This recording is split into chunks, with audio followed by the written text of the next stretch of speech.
মগরাহাট পূর্ব বিধানসভা কেন্দ্রের মানুষের দোরগোড়ায় পৌঁছালেন আমাদের নিউজ চ্যানেল গ্লোবাল টিভির সাংবাদিক। আর সেখানেই মানুষের রায় কি বলছেন সাধারণ মানুষ। তবে আজকের ভিন্ন খবর আপনাদের সামনে প্রকাশ করব।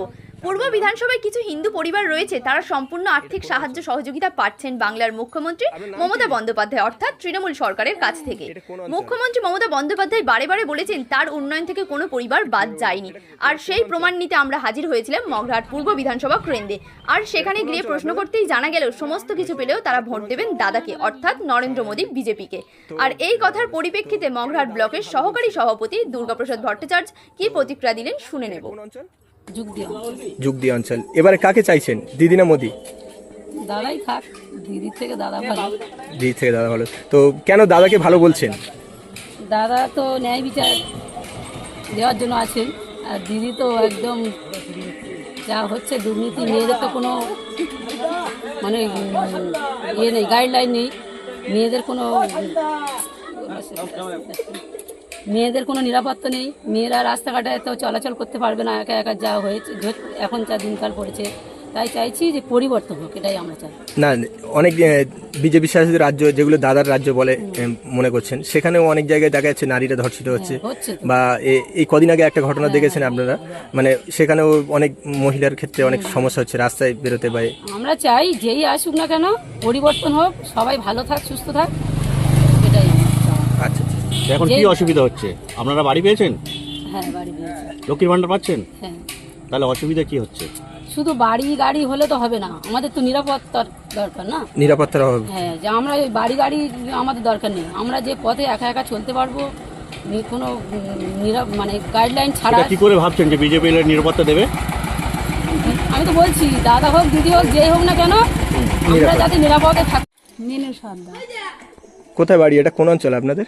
আমাদের এই যোগ দেওয়া অঞ্চল। তো এবারে ভোট কাকে দিচ্ছেন, দিদি না মোদি? কার দিলে ভালো হয় ভালো। আপনার যেটা মনে হয় সেটাই বলুন। হ্যাঁ, আমার যা মনে হবে তাই তো দেবো ভালোভাবে। কাকে মনে হচ্ছে, দিদির উন্নয়ন না মোদির উন্নয়ন? মোদিই দেবো। মোদি দেবেন।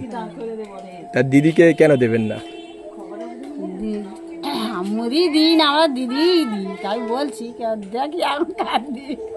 অ্যাকচুয়ালি দিদি যে কাজগুলো করছে সেগুলো পছন্দ না, লক্ষ্মীর ভান্ডার দিচ্ছে বা আরও যেসব করছে সেগুলো কি আপনারা পাচ্ছেন না কোনো সুযোগ সুবিধা? হ্যাঁ, পাচ্ছি, কিন্তু এইসব প্রত্যেক জিনিসই কম দাম বাড়ছে বলো। আচ্ছা, দাম বাড়ছে, এটাই অভিমান, তাই তো? সব জিনিসই কম বলে না। আচ্ছা আচ্ছা আচ্ছা। তো এবারে ভোট কাকে দিচ্ছেন, আমাদের দিদি না মোদি? কাকে চুজ করছেন? কাকে দেবো এটা তো কারো বলা যাবে না। বেশ, এটা গোপন রাখার বিষয়। তো যাই হোক, দিদির উন্নয়ন কেমন পাচ্ছেন? মানে কোনো সুযোগ সুবিধা পেয়েছেন এদিকে? হ্যাঁ, পেয়েছি। কি পেয়েছেন? ঘর পেয়েছি আমরা। আচ্ছা, আর লক্ষ্মীর ভান্ডার? লক্ষ্মীর ভান্ডার পেয়েছি। আচ্ছা আচ্ছা। তো এবারে কাকে চাইছেন, দিদি না মোদি? এটাই বলতে পারবো, বলতে পারবেন। যাই হোক, এটা নিজস্ব ব্যাপার। তো এবারে কাকে চাইছেন, দিদি না মোদি? কাকে? হ্যাঁ, মোদিকে। মোদিকে কেন চাইছেন?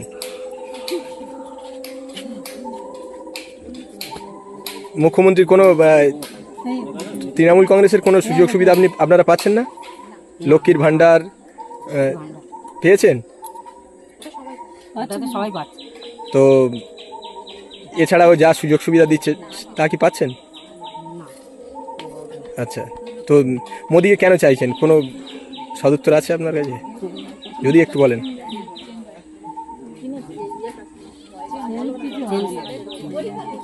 তো এবারে কাকে চাইছেন, মোদি না মমতা? মোদি। কেন চাইছেন?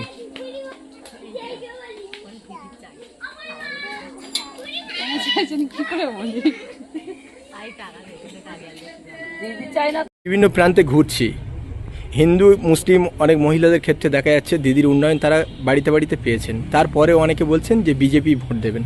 কি বলবেন এই বিষয়ে? না দেখুন, এইখানে আজকে সবচেয়ে বড় যে বিষয়টা হয়েছে, আমরা 23 তারিখে নির্বাচনে দেখেছি যে মহিলারা লাইনে দাঁড়িয়ে ভোট দিয়েছে, এবং যে ভোটের যে পার্সেন্টেজ বলছে আজকে যারা বলছে তারা 23 তারিখের যে নির্বাচনটা হয়ে গেছে ভোটের যা পার্সেন্টেজ বলছে তাতে কিন্তু মহিলারা ভোটরা সবচেয়ে বেশি তৃণমূলের পক্ষে দিচ্ছে।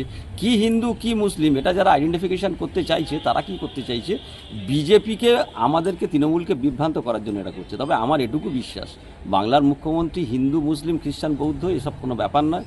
বাংলার মুখ্যমন্ত্রী চাইছে দ্বিজাতি তত্ত্বটা যেভাবেই হোক পশ্চিম বাংলায় যেন পা না রাখতে পারে। আমি তাই আমাদের তৃণমূলের তরফ থেকে মমতা বন্দ্যোপাধ্যায়ের নেতৃত্ব সারা ভারতবর্ষ মেনে নিতে বাধ্য হবে। আগামী 29 সালে 23 তারিখের যে নির্বাচন হয়েছে সেই নির্বাচনে মহিলারা ভোট দিয়ে প্রায় ভোটের শতাংশ চলে গেছে 91%। তাহলে মহিলারা নিশ্চিতভাবে তৃণমূল কংগ্রেসকে ভোট দিচ্ছে, এই বিষয়ে কোনো একদম আমরা যারা যা বলুক, কিছু মানুষ আছে যারা বিভেদকামী শক্তি বা তথ্যগুলোকে বিকৃত করে সমাজে ছাড়ছে। এবার প্রশ্নটা একটা জায়গায় আছে, 91% ভোট মানে দেখবেন যে ভোটার লিস্টে কত মহিলা ভোটার এবং কত পুরুষ ভোটার তফাৎ হয়ে আছে। দেখা যাবে কোনো একটা জায়গায় 100 পুরুষ বেশি আছে, কোনো জায়গায় দেখবে 100 মহিলা বেশি আছে। আমি নিশ্চিতভাবে বলছি যে 152টা আসনে নির্বাচন হয়েছে, এখানে তৃণমূল কংগ্রেস পায় 110 থেকে 120টা আসন। শুধু মহিলাদের জন্যই আমরা এইটা পাবো, এটা আমার স্থির বিশ্বাস। কি হিন্দু কি মুসলিম যারা এটা নিয়ে পড়ে আছে পড়ে থাকুক, আমার আপত্তি নেই। কিন্তু সবচেয়ে বড় জিনিস, মুখ্যমন্ত্রী মমতা বন্দ্যোপাধ্যায় এমন 15টা যে কাজ করেছে যেখানে মহিলারা সমাজের একদম মাথায় এসে দাঁড়িয়েছে। সুতরাং মহিলারা এই ভুল কাজ করবে না, মায়েদেরকে আমরা বিশ্বাস করি। তাই সকলকেই বলছি, তৃণমূল কংগ্রেস ফের দ্বিতীয়বার নয় চতুর্থবারের জন্য ক্ষমতায় আসছে এবং মহিলারাই এই ক্ষমতার মেন উৎস হবে। ধন্যবাদ। আপনার নাম পরিচয়? আমার নাম দুর্গাপ্রসাদ ভট্টাচার্য, আমি মগরাহাট ব্লক 2 তৃণমূল কংগ্রেসের এই মুহূর্তে যে ক্যান্ডিডেট হচ্ছে তার চিফ ইলেকশন এজেন্ট এবং আমি মগরাহাট ব্লক 2 তৃণমূল কংগ্রেসের সহকারী সভাপতি।